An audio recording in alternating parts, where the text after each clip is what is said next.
All right, so now we are ready to go ahead and come up with a plan to solve it and then justify our answer.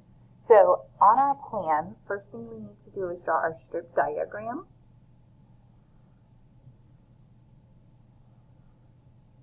Okay, so we have a total number of beads, which is 2,401. And we need to split that up into groups of 9. I don't know how many groups that would be to draw that many boxes, so I'm going to go ahead and just draw 9 boxes because we're dividing by 9. And that will be a way for us to represent this. Okay, so I have 1, 2, 3, 4, and then 5, 6, 7, 8, 9. 1, 2, 3, 4, 5, 6, 7, 8, 9. Okay, then I need to pick a variable to go into each box. Let's do a B for B, or bracelets, because we're looking for the number of bracelets.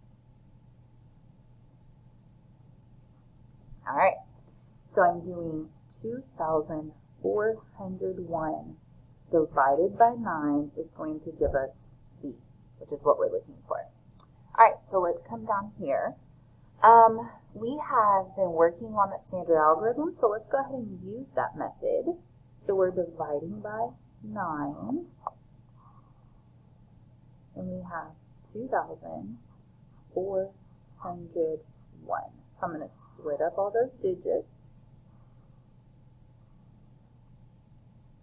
Okay, and do my T-chart for my 9s. I think I have room here to do it. Ooh, my poor pen's running out though.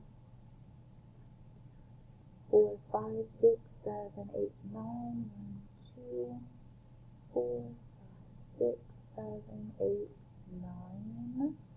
So that's 9, 18, 27, 36, 45, 54, 63, 72, 81. All right, so now I'm going to look for the number 2 first. 9 is my smallest multiple, so 0, 0. I get left with 2, so I'm going to bring my 2 over to my tens place, and then I'm going to look for 24. All right, 27 is too big, so I'm going to use 18. So 2 minus 18, let's see, 19, 20, 21, 22, 23, 24, that's 6 away. Then I'm going to drag my 6 over. The closest without going over would be 54. So 6 goes up top, and then minus 54. Let's see, that's 10 and 5, so 6 again. So I'm going to bring my 6 over, so 61. Oh, look, I got to use this one again. It is okay to use one more than once. So 6 goes up top, minus 54. This time is 7. So 7 is less than 9, okay? This number you end up on that last part right here should always be less than your divisor, and it is. So we have the answer of 266 remainder 7. So let's talk about what that means. You have 266, and we're looking for the number of bracelets.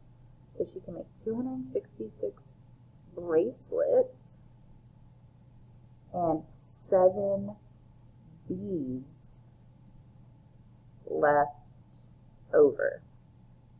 Okay, so let's look back at our question. The question is, how many bracelets can she make? Sorry, my mouse pad's in the way. I can't scoop my journal up. Okay, so here she can make 266, but she has 7 beads left over. We need to talk about what we should do with this. Well, it takes 9 beads to make a bracelet. So if she only has 7 left over, she can't use those to make a bracelet. So we're going to ignore that part, and your answer is 266 bracelets. That's the importance when dividing, is that you can make sure to answer the question. And this one is how many bracelets she could make. All right, and we can't use those leftover beads to make another bracelet. There's not enough. So 266 is our answer. Now let's tell why we divided. I divided because it gave me a total.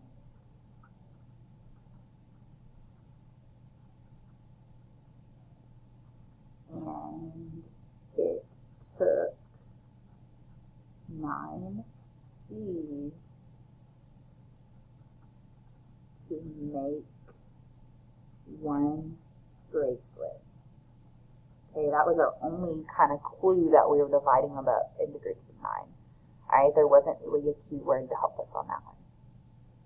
Alright guys, that's it for this week in our problem solving. No quiz tomorrow because guess what? There's no school for you guys on Friday, so don't forget, don't get on here on Friday. There won't be any lessons. And that's it for our problem solving.